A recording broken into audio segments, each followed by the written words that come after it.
Hello everyone, this is Dave Ang up in Fort Lee, New Jersey, and we are going to cover the Morehouse case study analysis right now.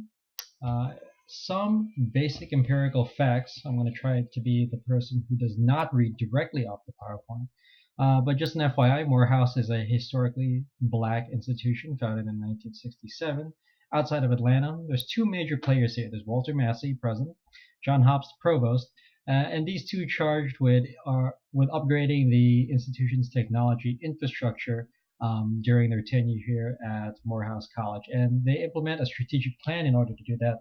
That takes place over 4 years, starting in 1995 through 1999. But with that plan, there seems to be a rapidly ballooning administrative expansion. So that included the development of at least two new units, the Office of Information Technology and the Division of Educational Technology. And that, in turn, included the hiring of two new senior administrators, the vice provost of and director of positions and support staff in technology.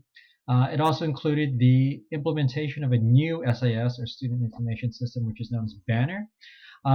But there was double duty being pulled between Banner and Prime for student registration. Prime being used for cross enrollment in the AUC that we'll talk about in a couple of minutes, and Banner being used for regular registration for students.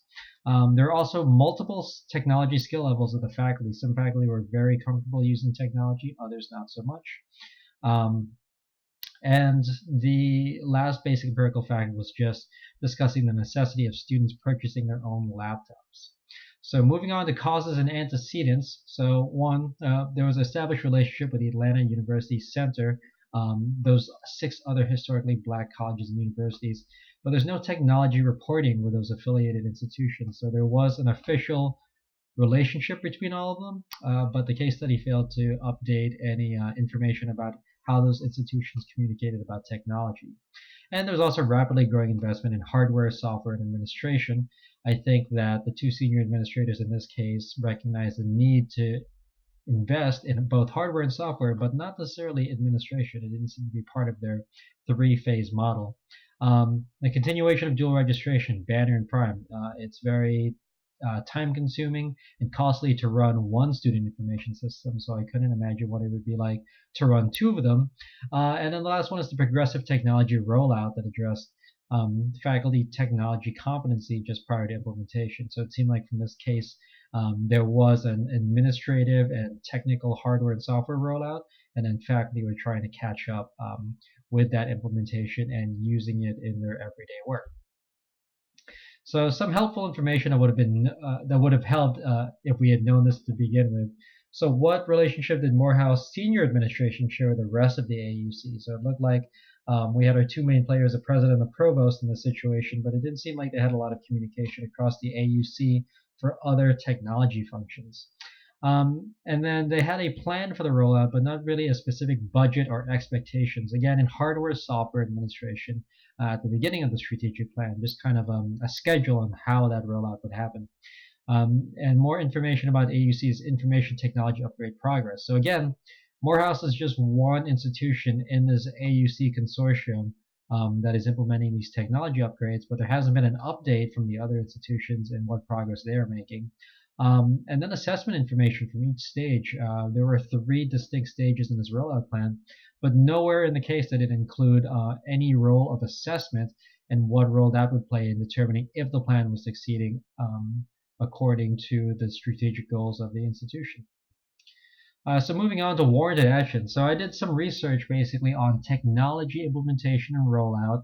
I wasn't able to find something specifically targeting HBCUs, but it was targeting technology. Specifically, I was looking at technology rollouts in the late 90s to early 2000s, which this case study is kind of quaint in describing.